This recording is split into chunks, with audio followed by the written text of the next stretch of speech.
With the NHL entry draft a little more than a month away and the draft lottery come and gone, making for no changes to the draft order, the Montreal Canadiens will pick 5th overall.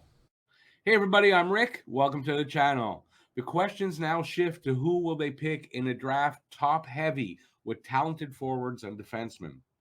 This is Montreal's third top 10 selection in the last 3 seasons, the first two producing power forward Uri Slavkovsky at 1st overall and top 4 defenseman David Reinbacher at 5th overall.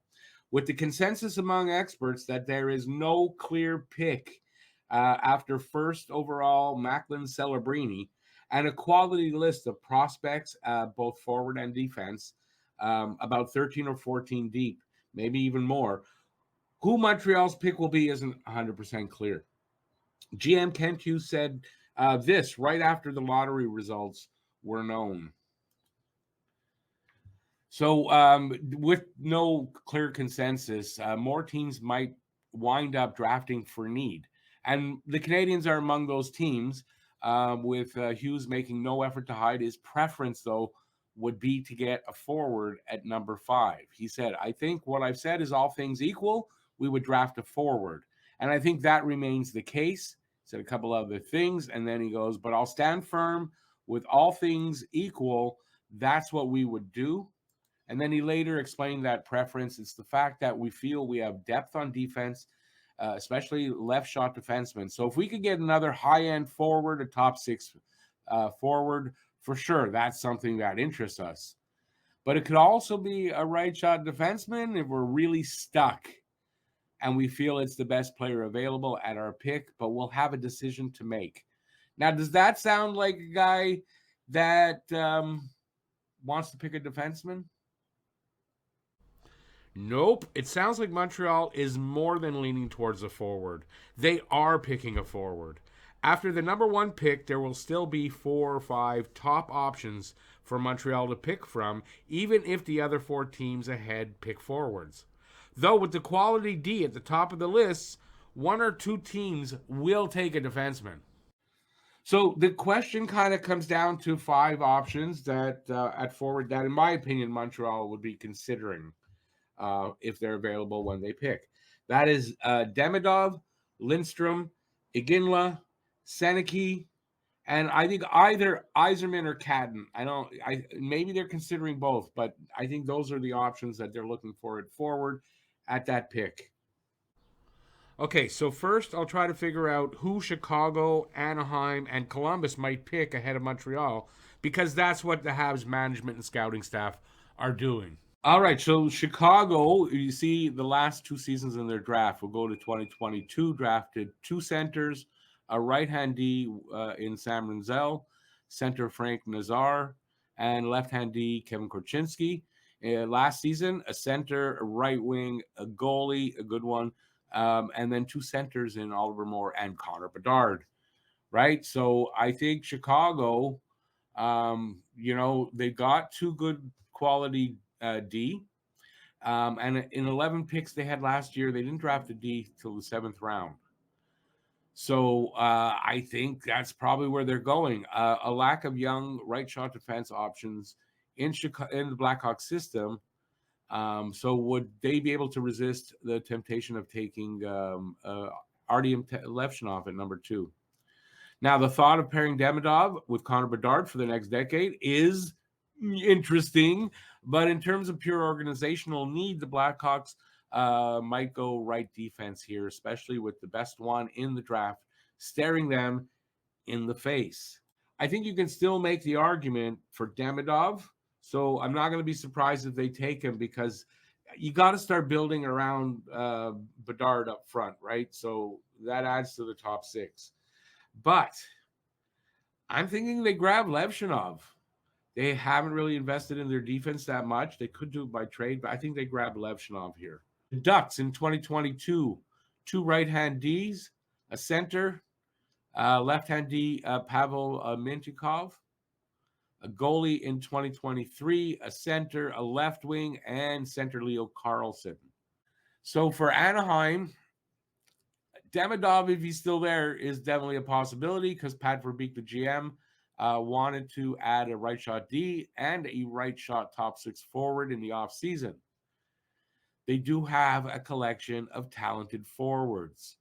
So, adding Demidov would be to a group of Carlson, Zegras, McTavish, Gauthier, Troy Terry. That's a scary top six forward group. Now, they have a couple of young defensemen that they drafted already. They might be interested in Salayev, left-hand D. He's 6'7", huge guy, could tempt Verbeek, definitely. And it's not often you get to add a 6'7" defenseman. And he's number 3 on Mackenzie's list, by the way. It's hard to pass up, but in my opinion, if the Ducks are serious about trading Trevor Zegras, then picking a stud forward in either Demidov if he's available or Cayden Lindstrom makes sense. I don't know where honestly, I don't know which way the Ducks are going to go, but I kind of think maybe that's where Lindstrom goes because I think Demidov's going to possibly get picked. But if not, I think that's how they go. In 2022, center Del Bellows, a left-hand D in Matichuk and a right-hand D in Jiricek. No, Matichuk was in 2022, Jiricek in 23, another right winger, and center Adam Fantilli. The Blue Jackets can truly go with best player available. 2 years ago, in 21, they had Kent Johnson, Cole Sillinger, Corson Koulemans, 2 skilled centers and 2 good defensemen on top of adding center Adam Fantilli last year and defenseman David Jiricek and Denton Matichuk in 2022. So they don't seem to have any fear of taking Russians in the draft, high in the draft. And there's no reason they'd let Demidov get past them here if he were still available, which is a big if. And they wrote here, the Canadiens will need to ask themselves, I think they mean the Jackets. If Demidov is gone and Levshunov and Salayev are also gone, would Lindstrom make sense here, or have the Blue Jackets already invested enough draft capital at center not to risk on a player who battled injuries all season and did not look great in his short stint in the WHL playoffs? And I think this could be a part and a reason why Montreal doesn't take Lindstrom, because I don't think they will take Lindstrom, and I give reasons why later. I think Columbus can go either way. Demidov, if available, Lindstrom, Seneke, or a defenseman in Salayev, or possibly Sam Dickinson. Not out of the question that Dickinson could go this high. So the possibility of either Demidov and or Lindstrom being available for Montreal is there, though I doubt both will be available at that time. So for this video, I'm going to assume Demidov is gone and Lindstrom is available. Cayden Lindstrom is a 6'3", 210-pound center, skilled and talented with a huge upside, but he missed half of last season battling a wrist injury and back issues and didn't look good in his short stint in the WHL playoffs. Montreal has 2 top 6 forwards of the same type, big, skilled, and young in Juraj Slafkovsky and Kirby Dach. Slafkovsky proving himself this past season as a very capable first-line winger who can play big minutes, put up offense, and make his line mates better. And watch him at the World Championships. He's having a hell of a World Championships. While Dach is definitely on his way to the same, but he has had injury issues that have limited his development a bit and raised questions. Would adding Lindstrom be like too much of the same thing? I think it's an important decision for Hughes to have to make. Now, there's another good option for Montreal, a player that gives them a different look, a player who I think checks their boxes, who has NHL pedigree, and will fit in nicely in their top 6, like in a couple of seasons. And that guy is Tij Iginla of the Kelowna Rockets. He is from BC, 6 feet, 185 pounds, shoots left, is a center left wing. And in the rankings, I believe from February, March, he was as low as 10th on Craig Button's list and as high as 26th on Andrew Forbes' February rankings. I believe currently he has moved up since the playoffs and he has moved up, and he is in the top 10, in my opinion, and maybe in the top 5.